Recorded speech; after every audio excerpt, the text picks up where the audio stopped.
I recently had a conversation with a woman who told me that her rent went up 100% in 5 years. And she told me that she was scared, that she was embarrassed, and that she was ashamed. Being a person of limited means should not lead to shaming. And when you're a hardworking individual where both of you are working in your family, that's nothing to be ashamed of. More and more seniors are ending up homeless, and to have worked your entire life, 30, 40 years, and then end up homeless, to me, is a tragedy. This story does not provide the answer to this enormous problem, but it does demonstrate the opportunity for a nonprofit, nonpartisan organization like AARP and other organizations with a trusted brand to work with local residents and leaders, business owners, developers, and planners to identify and remove barriers to creating livable communities. Places where housing is affordable and accessible, where there are mobility and transportation options, and where the positioning and availability of community supports and services make it possible for people of all ages and abilities to remain in their homes and communities throughout their lives.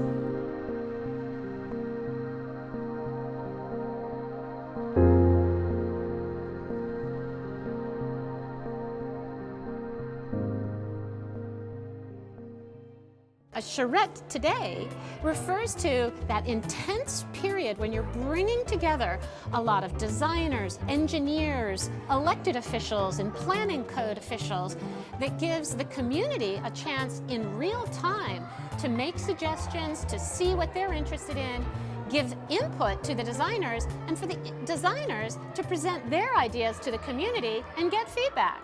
We're motivated in this work because we know that older adults, for the most part, want to age in place. They want to stay in the communities they've always lived, and that's not that different from anyone else.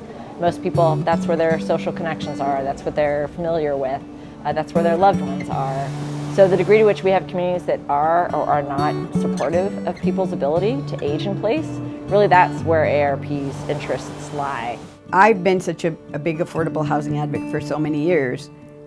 To have allies in the discussion is incredibly important. What's really unique about this process, number one, it's not being led by the city. And it's able to involve a lot of other partners, developers, other investors in the community to be able to look at how is it holistically we can solve some of these problems of housing, land use, and gentrification.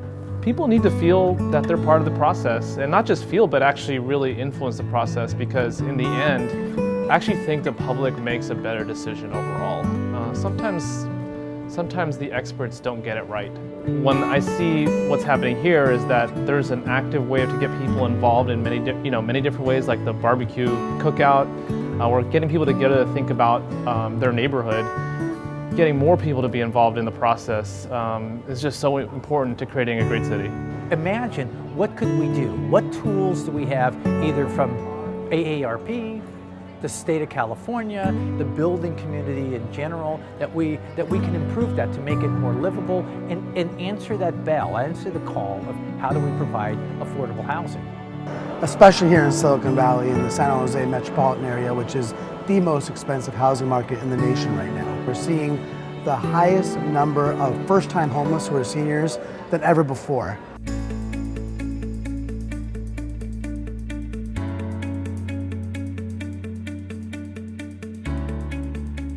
We have two very unique opportunities here in the 13th Street corridor and around the Berryessa Village to be able to really chart a course for this city over the next several years about how we're going to develop vibrant villages around our transit infrastructure and how we're going to retrofit aging business districts into mixed-use villages that will be inviting for people of all ages. San Jose flea market site on Berryessa, which is about to become a new BART station. We're inventing from scratch an entire new neighborhood, and it is going to be much higher density, but that also provides all kinds of other opportunities, especially with the integration with a lot new kinds of employment. And that's a really great kind of opportunity for people of all ages and all modes of mobility. It's really great to think about livability as the concept that's driving the entire design, really designing for people to age in place and to think about the way we design cities differently is going to be super important to the way that we think about the future of our cities. So it's great to have AARP supporting that and letting us kind of think about it from that direction. For this place, with all the changes, with jobs coming to that area, with new housing, we have to get that space right. It's got to be a place that people want to spend time in. But it's just as important to think about some of the older commercial corridors that San Jose has. San Jose is rich with commercial corridors that were once neighborhood serving. There are communities like that all across the country, and each of those also represents an opportunity to redevelop, to rethink, to reimagine the role that those communities can play now, even though we live in a very different society. Northside is a pretty neglected area, and we sometimes feel like we get the short end of the stick. We have a lot of places that can be kind of revitalized and taken over, and new visions could be implemented in them, such as multi-age communities. Very excited that AARP is partnering in this project. You know, we've been working with the city for a long time, and an organization like AARP is one that the community does trust. Part of the reason why folks have been a little sleepy about North 13th Street is because it's a transitional neighborhood, so we are a working class area. These are all challenges that are difficult for a business owner. And so whenever you have experts who can come in and give guidance and also bring people together, that's exciting. It's something that all business owners really want, really need. Like a butterfly, I believe that this district has a lot of potential. It can change, it can transform. It's really a request from us, from the community, to our elected officials to show some love for our community and the district. By the end of this week, people will feel very satisfied with the distance that's been traveled, beginning with conflict in some ways and ending up in agreement in many ways. There are a lot of regulatory barriers to resolve still, but this model really gets San Jose and the community and the landowners off on a great foot that really greases the wheels, I think, for some fantastic redevelopment in the near future. And we're hoping that this is the beginning of that discussion, and that the work being done here can help to guide the city as it tries to realize its goals to integrate affordable housing into that space as well.